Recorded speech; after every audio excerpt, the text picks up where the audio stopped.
মসজিদে গেলা, ডান পাও দিয়ে ঢুকো, আগে ডান পাও দিবা। মসজিদে ঢোকার সময় বাম পাও না, আগে কি ডান পাও। জুতা থেকে বাম পাও আগে খোলো, জুতার উপরে রাখো।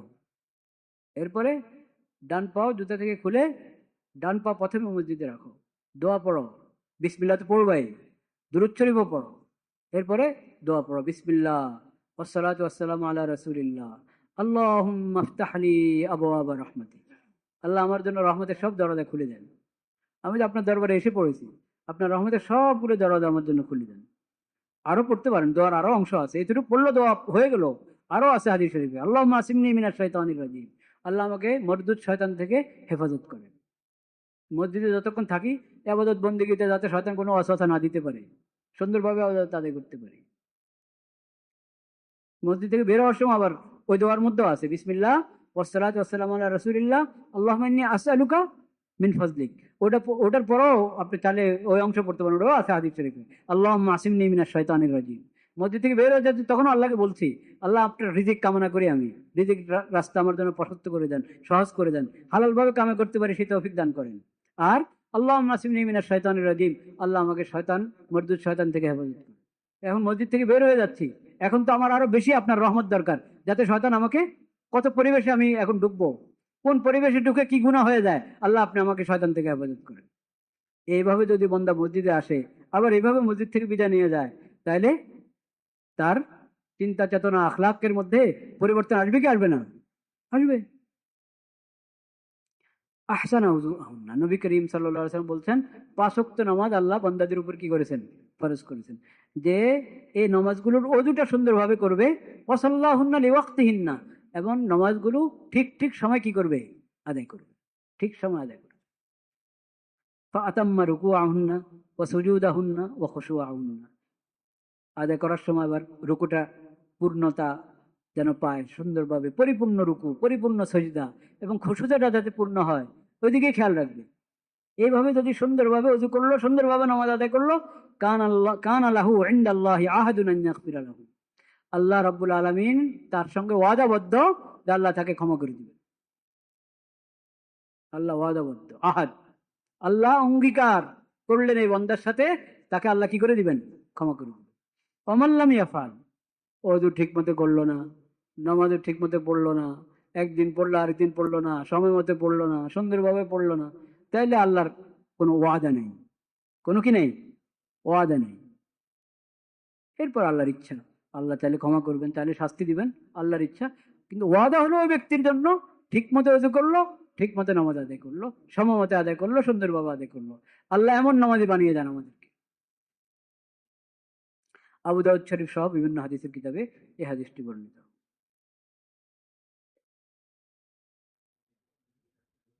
আল্লাহ, আবু মাসউদ আনসারী রাদিয়াল্লাহু তাআলা আনহু, ওনাকে বলা হয়েছে, হাদিসনা আন সালাতি রাসূলিল্লাহ সাল্লাল্লাহু আলাইহি ওয়াসাল্লাম, সাহাবী, আপনি তো রাসূলুল্লাহর কাছ থেকে নামাজ শিখেছেন, নবী করিম সাল্লাল্লাহু আলাইহি ওয়াসাল্লাম নামাজ দেখেছেন, তার কাছ থেকে নামাজ শিখেছেন, তা আমাদেরকে নবীজির সালাত শিখিয়ে দেন, দেখিয়ে দেন।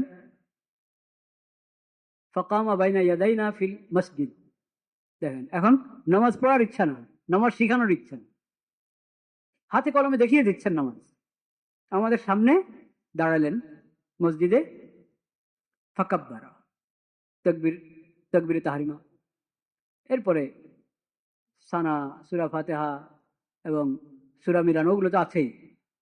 ফাকাব্বারা ফালাম্মা রাকা ওয়াদা ইয়াদাহি আলা রুকবাতাইহি, এখানে রুকুটা বিশেষভাবে শিখাতে চাচ্ছিলেন উনি, রুকু এবং সাজদা। ফালাম্মা রাকা ওয়াদা ইয়াদাইহি আলা রুকবাতাইহি ওয়া জাআলা আসাবিআহু আসফালা মিন যালিক ওয়া জাফা বাইনা মিরফাকাইহি হাত্তা ইসতাকাররা কুল্লু শাইইন মিনহু সুম্মা ক্বাল সামিআ আল্লাহু লিমান হামিদা ফাকামা হাত্তা ইসতাকাররা কুল্লু শাইইন মিনহু সুম্মা কাব্বারা ওয়া সাজাদা ওয়া ওয়াদাআ কাফাইহি আলাল আরজ ثم جافا بين مرفقيه حتى استقر كل شيء منه ثم رفع رأسه فجلس حتى استقر كل شيء لا إله إلا الله। এরপর উনি রুকু দেখালেন, রুকু কিভাবে দেখালেন? আল্লাহু আকবার বলে রুকুতে যাবে, রুকুতে, রুকুতে যখন যাব আমরা, তখন এই যে হাঁটু, দোনো হাঁটুর উপরে কি রাখতে হবে? দোনো হাত কিভাবে রাখবো? আঙ্গুলগুলো হাঁটুর নিচে থাকবে, আঙ্গুলগুলো হাঁটুর নিচে থাকবে।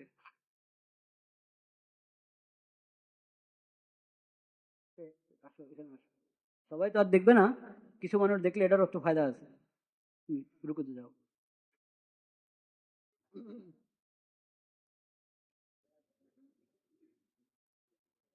হুম, এই যে হাঁটুতে দোনো হাত রাখলেন উনি, আঙ্গুলগুলো নিচের দিকে, আঙ্গুলগুলো খোলা থাকবে।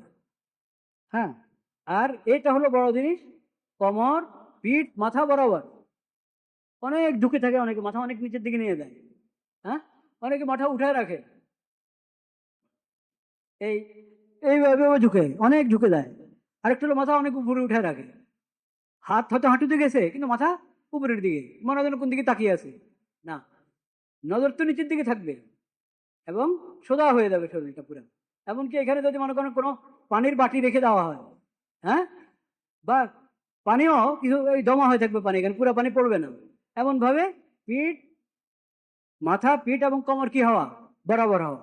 আর হাতগুলো দুই দিকে খুলে দিবেন না রুকুতে। এটা দেখেন উনি হাত সোজা, হাতের হাতটাতে রেখেছেন, হাতের পাঞ্জা রেখেছেন কোথায়, হাঁটুতে। আরে হাতের এই ইয়ে থেকে, কান থেকে নিয়ে পুরো হাত কিন্তু এইভাবে সোজা। আমরা অনেকে এইভাবে করে দিই, দুই হাত দুই দিকে, দুই কোণে দুই দিকে নিয়ে যাই রুকুর সময়। রুকুর সময় দুই কোণে দুই দিকে যাবে না, এইভাবে থাকবে।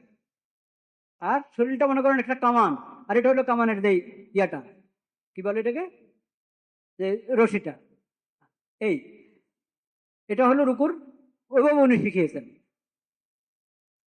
ওয়াজাফা বাইনা হাত্তা ইস্তাকাররা কুল্লু শাইইন মিনহু সুম্মা ক্বাল সামি আল্লাহু লিমান। এরপরে রুকুতে গেলে আমি কি করব, ইস্তাকাররা কুল্লু শাইইন, এটা হলো থেমে যাও। মাথা রুকুতে যাইতে না যাইতে আবার লাফ দিয়ে উঠে গেলা না, স্থির হও, রুকুতে গিয়ে কি হও, স্থির হও। সুবহান রাব্বিয়াল আযীম, সুবহান রাব্বিয়াল আযীম, সুবহান রাব্বিয়াল আযীম তিনবার বলা সুন্নত। স্থির হওয়া কিন্তু ওয়াজিব, সুবহান রাব্বিয়াল আযীমটা পড়া কি সুন্নত। স্থির হয়ে যাব আমি, স্থির হয়ে সুবহান রাব্বিয়াল আযীম তিনবার পড়বো, তারপরে উঠবো। ওই উঠা কমাটা এটাও একবারে সোজা হয়ে যাবে, সোজা হয়ে যাবে। নজর কেবলা ইয়ের দিকে, সজদা জায়গায় থাকবে, কিন্তু দাঁড়াবো কি সোজা হয়ে, দোনো হাত, দোনো পাও, পুরা শরীর স্থির হয়ে, যে আমি এখন দাঁড়ানো, এই না যে আমার তাড়া। এমন ভাবে দাঁড়াতে চায় না যে আসল কামটা আমি তাড়াতাড়ি সজদা কখন যাবো, এই জন্য মাথা সোজা করতে না করতে, পিঠ সোজা করতে না করতে আবার সজদা দৌড় মারলাম। এটা অন্যায়, এটা ভুল পদ্ধতি। স্থির হাত্তা ইস্তাকাররা কুল্লু শাইইন মিনহু, তোমার শরীরের প্রতিটা অঙ্গ নিজ নিজ অবস্থানে ফিরে আসবে।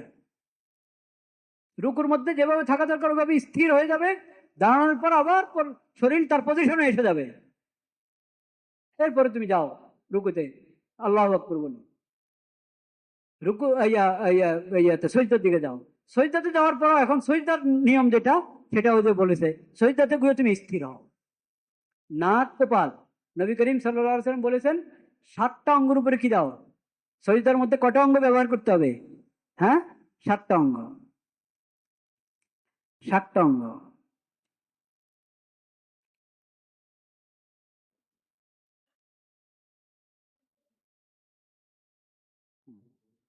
উমির তুয়ান আসজুদা আলা সাবাতি আযম।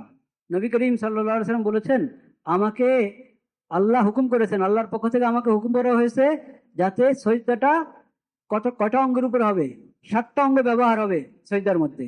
এক হলো কপাল, নাক, এটা একসাথে ধরা হয়েছে, কপাল, নাক।